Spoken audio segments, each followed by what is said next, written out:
Hey, beautiful people. Hey, beautiful people. Hey, beautiful people. I hope that everybody's having a blessed day. Well, I have a little surprise that I'm eating today. Something that I've never tried before, and I'm trying for the first time. So, pork belly buns. Pork belly buns from Mandarin Asian Bistro. Over here at the, you know where the Walmart neighborhood market is, on the Western Boulevard extension. So, if you want to try it out, I got that. I have that on deck. And what else I have? I have the seafood vegetable soup with scallops, shrimp, crab meat, and mixed vegetables. And then the pork belly bun has braised pork belly, carrot, cucumbers, green onion, and fluffy bun. So I'm gonna go ahead, say my grace, do my thumbnail, and I'm gonna get it in because I want to talk to y'all about something. All right.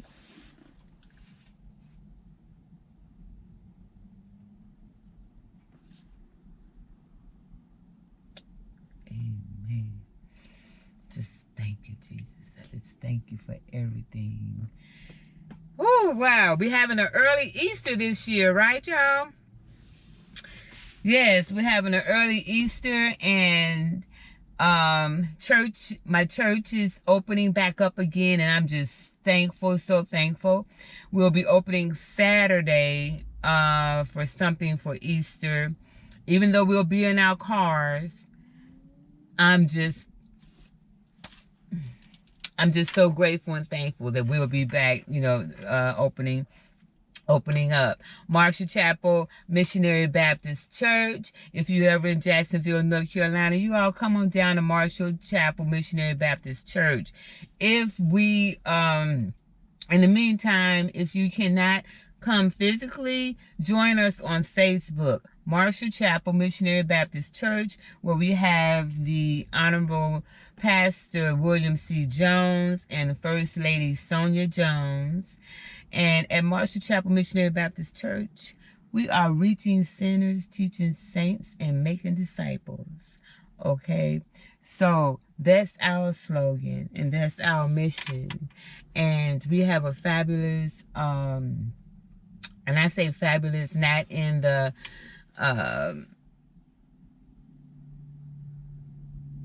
material things, but we have a fabulous preacher, pastor, and his wife.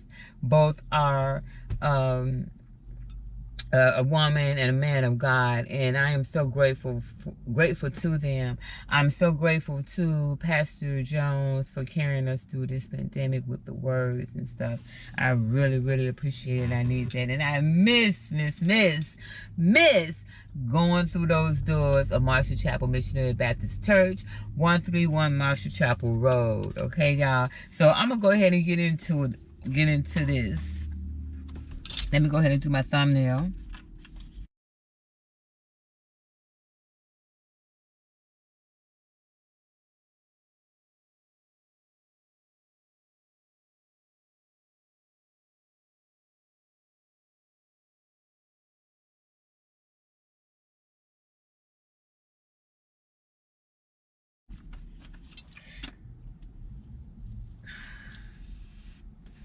It just smells good, y'all. That's why I'm on.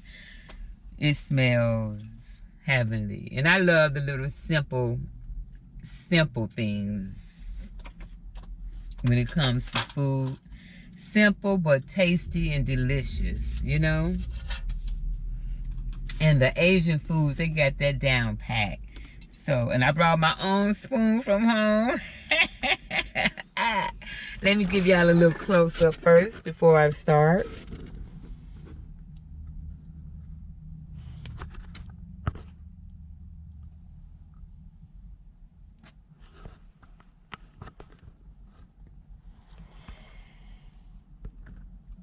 Seafood and vegetable soup with Braised pork buns. I already love the greenery, y'all. So look at that. Let me try it. Don't judge a book by its cover.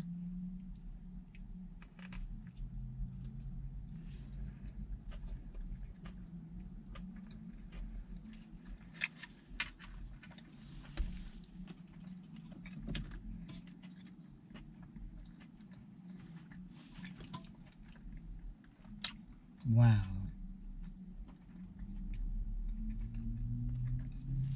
Yeah.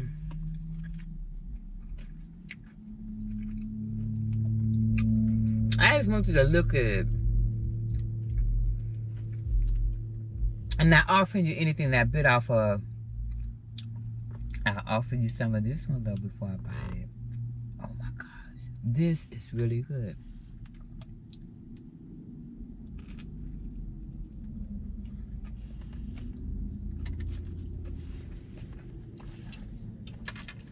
Wow.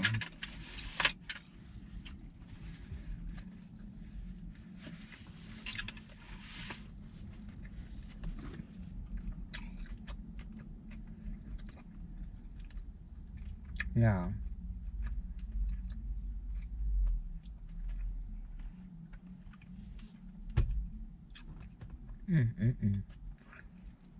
If you into Asian food like I am and want to try something like this, try it.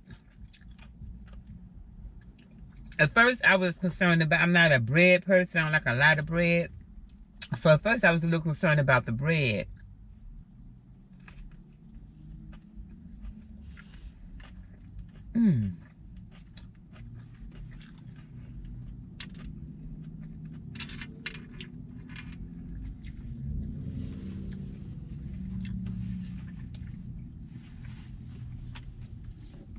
I brought me some Dasani water from home, y'all.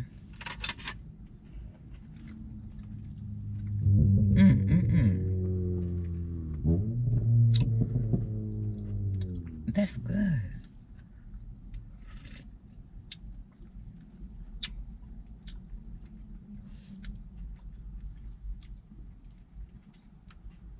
You can taste the sea from the broth.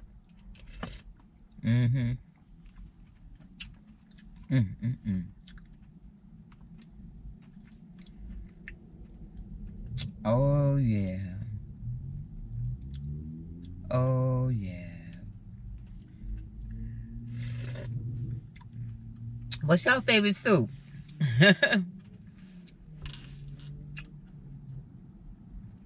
My, the best soup that I've ever had, and it has to probably be on God's green earth, because y'all know I love soups. I love noodles and stuff, but the best soup that I've ever had was my ex-husband's grandmother's soup in Panama. Apparently she made it for them like every Wednesday or something like that, and would bring it down because she stayed right down the street from them. And when I was there, she made this soup, and it's so simple. It's so good. It was so good, y'all. Oh, it's probably too hot.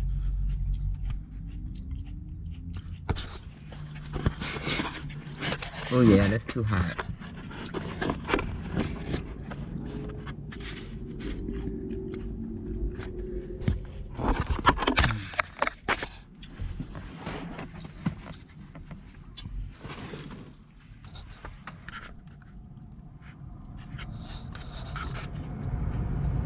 Oh my goodness, you talk about good. That was the best soup I've ever had in my life.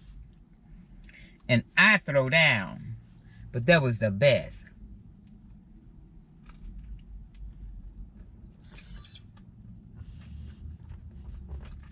This is so tender.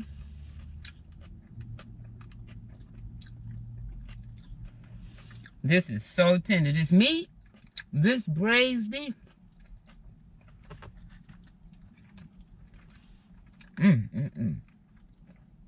pork belly bun. Absolutely delicious to me.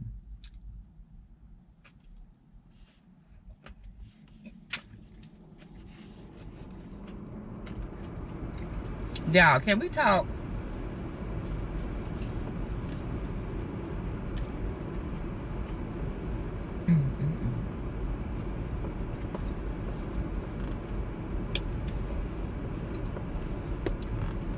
Can we talk? It's these two movie series that I'm watching, right?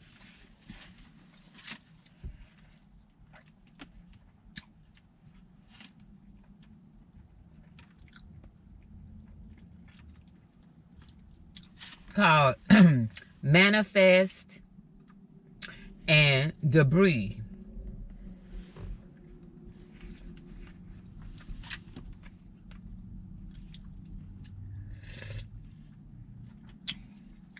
That's good. Simple but deliciously good. I see broccoli, celery, crab, artificial crab meat. I don't really care too much for the artificial crab meat, but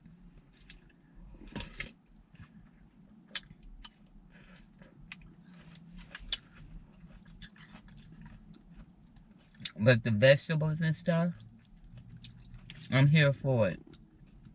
I am here for it. What? Look what they put up in here, y'all.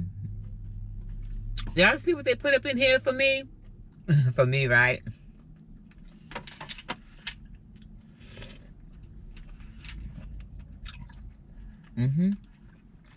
Wow.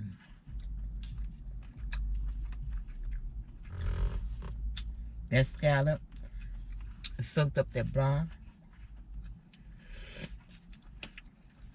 and made it happen. It made it do something, y'all.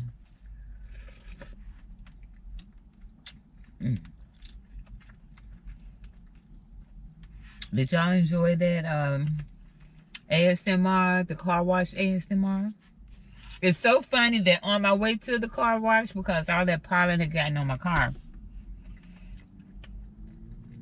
and on the way to the car wash, I was maybe less than 5 minutes away, and guess what started playing on the radio? Car wash.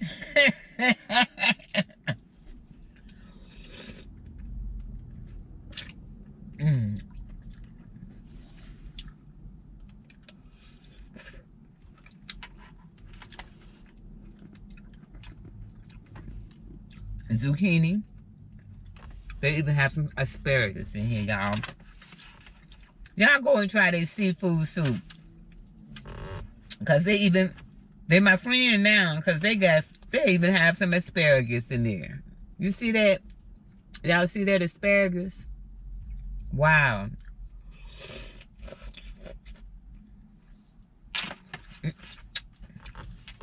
I'm sorry, I didn't mean to smack y'all. I got a question for you.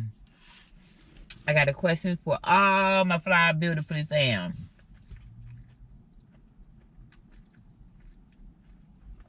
You know, sometimes we be in situations, and let's just talk about life or death situations, all right? Sometimes we can be in life or death situations to where you'll see someone else react, and you'll be like, wow, I wouldn't have done that, or how could they do that? Or they should have done it this way, or blah, blah, blah. We can always say what we would do, but really we should be saying, this is what I hope to do. This is how I hope to react. Because you never know, you really never know how you're going to react to a situation.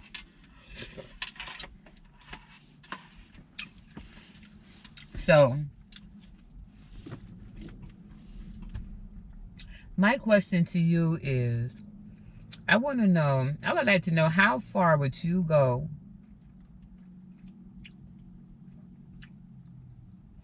to stay with the one you love?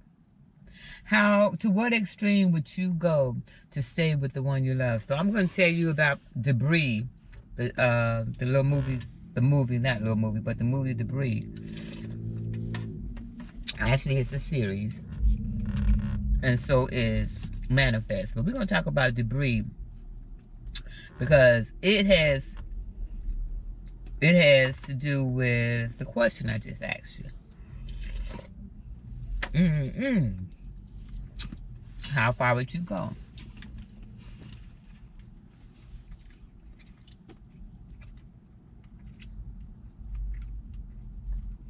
I would like to know, Fly Beautifully family, how far would you go for a loved one?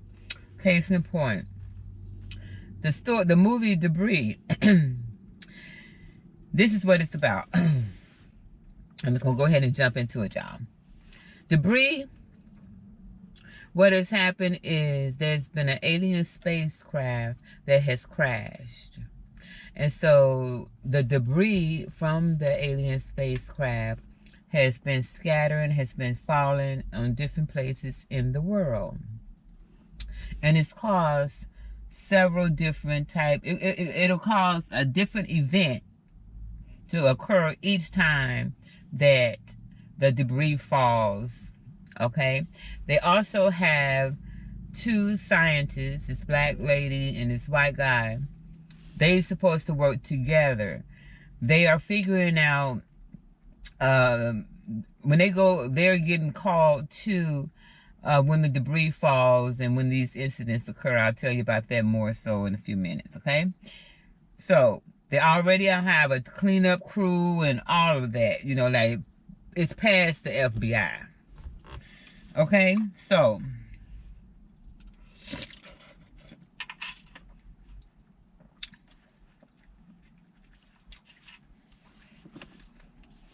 I think this is like the 3rd or 4th episode.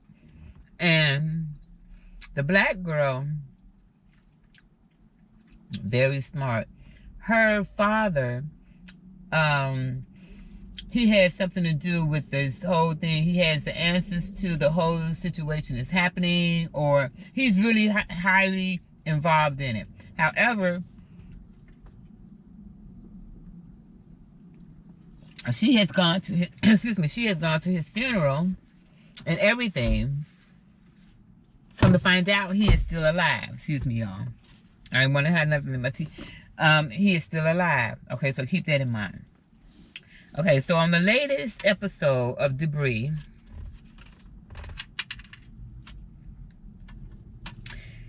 there's a town that the debris has fallen on.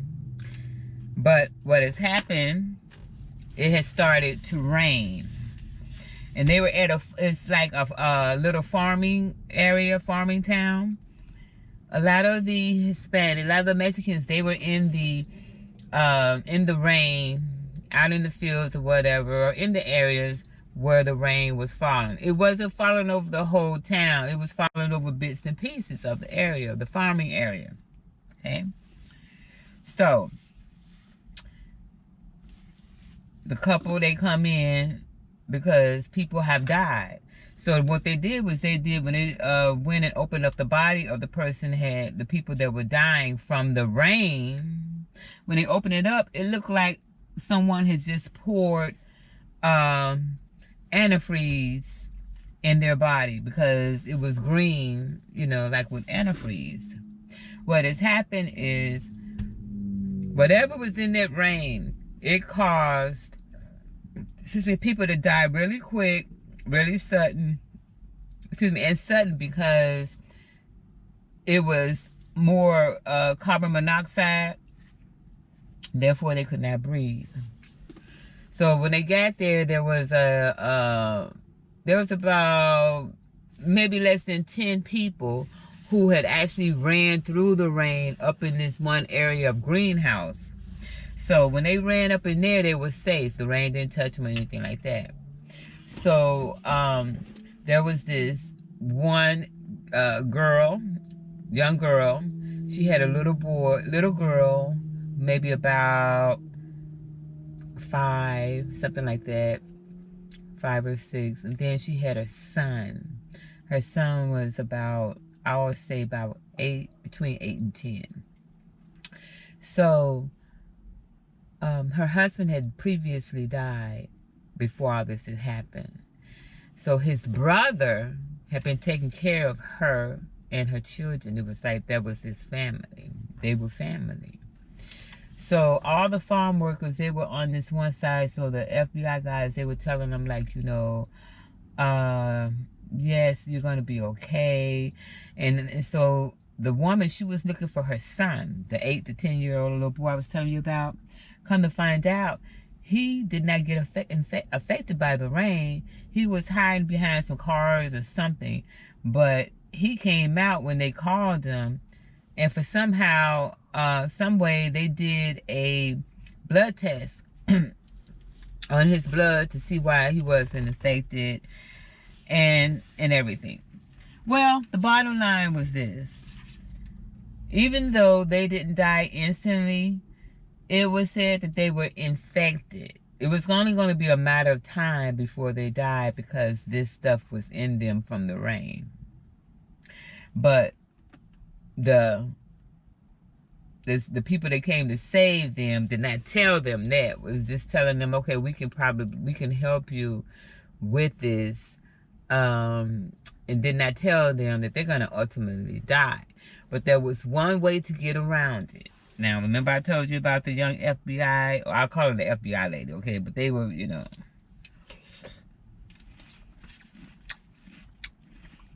She said,